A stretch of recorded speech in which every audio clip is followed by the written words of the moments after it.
Jay Runer here, and today I'm going to be teaching you advanced techniques of tuning with your suspension. We're just going to be looking at the spring rate today. I'm going to be making a series of videos doing every individual tuning component in Forza 7. Today we're going to be looking at the springs in the 2017 ZL1 Camaro. The first thing that you'll need to do in order to tune your springs is you'll need your spring and dampeners upgrade. You want the racing suspension, and you can get all the other tunable parts because I will be going through the series with each one of them. And my method of tuning, I'm not saying it's the best method of tuning, but I have had a lot of success with all my cars, even when leaderboard running. So I must be doing something right, but that's not indicative to anything because there's many styles of driving and tuning. So this is a tutorial for those who want to learn how to tune, the more advanced side of tuning. And if you are a tuner yourself, maybe you can learn something. Uh, Maybe not, I don't know. But it's mainly to teach those who want to get into tuning. So let's get started. Once you got your spring and dampeners on, we're going to go over to springs. We're going to look at our stats by pushing the select button or back button, whatever you want to call it, and load setup. But we're not going to be loading a setup. We're going to be looking at the weight of the car and the weight distribution of the car. Now, you may need a pen and paper and a calculator to do this formula that I'm going to teach you. It is the formula that I use to tune all of my cars. But this formula is mainly for the spring rate or load for the car. Since this is a 50-50 car, you only have to do the formula one time. Now, if it was a 55-45, you would have to do it twice for the front and rear distribution of the car. So, our weight of our car is going to be 3,775 pounds, and our weight distribution is a 50-50. So that makes it a whole lot easier to do this. 50-50s are usually pretty easy to tune anyways, well balanced. So once you got your weight distribution, we're going to go back and we're going to get our calculator out. I'm going to display all this so you know what I'm talking about when I'm saying it. So we're going to take the car weight, which is 3,775 pounds, times 50% within open and closed parentheses, times weight distribution again. Now, I made this formula from Forza 3 by taking one of their R3 race cars, which was the closest thing to S-Class, and I figured out, I guess, a way that Forza Turn 10 tuned the car itself, which worked very well because R3 cars were really good. So, like I was saying, you're going to open your parentheses and put car weight times your weight distribution, which is 3,775 pounds times 50%, close parentheses, and that will be considered times weight distribution again.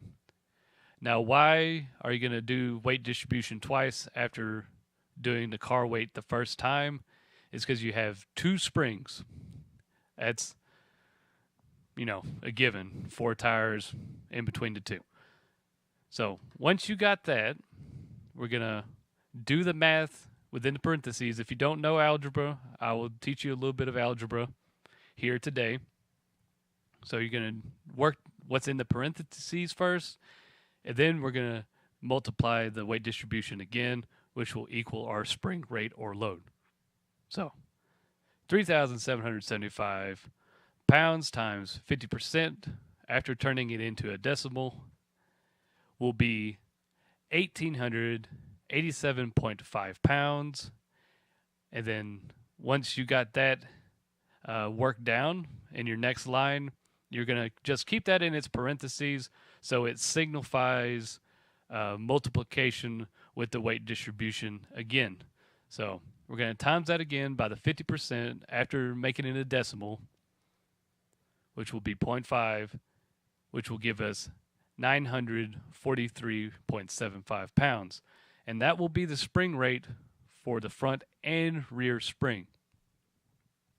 Now, you may think that's pretty stiff, but this is a car that doesn't have any weight distribution or any of that other stuff. This is the way I have balanced my cars before tuning. So we're going to put it at 943, which you can't get it perfect with the decimal because the decimals just kind of bounce around everywhere. So get as close as possible,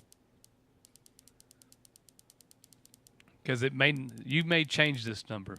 Because what I do after I figure out the balance in between the spring rate, which is pretty much the weight of the car sitting on the springs, I'll do a couple of laps.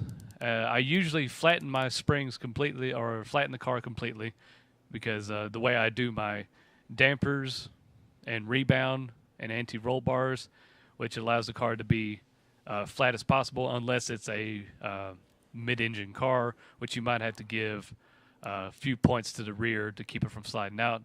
But I'll teach that later when I do the final episode of this series, which is fine-tuning the entire car. So we figured out our spring rate, which it doesn't matter which car you do this with. You can do it with any car in the game, and it all seems to work the same. There are a few times that if the car is extremely tiny, it doesn't work as well because, I don't know, physics in Forza. But for this car, it would generally work. But when I do a couple of laps, I feel if it's stiff or maybe a little too loose, you can increase this number by 10% or decrease it by 10%. So let's say you wanted to decrease this by 10%. You would just do 943.75 times 0.1. That'll give you a 94.375, which you'll minus that from the 943 or add it to it. It's whatever you want to do. So if you like softer springs, you can do it that way. If you like stiffer springs, you can do it that way until you find like that nice medium. You can either do 10%, 5%, whatever you're comfortable with when you start tuning yourself. I'm just showing you my method. It's not definite, but noting that increasing your spring rate can make the car unstable when hitting curves or different elevations, or if there's bumps in the road or a high curve or whatever. Lowering it too much can make the car unstable and bottom out. So if you like a stiffer spring setup, you can definitely lower the car as low as possible. If you like a softer spring setup, you might have to lift the car a few points or an inch or so the car doesn't bottom out and you lose control that way. So keeping it all balanced within this parameter here, and this is all dependent on you. I'm just giving you a method, and you do what you want with it. So I think that's everything I can explain about springs and ride height. So this has been Jay Runer.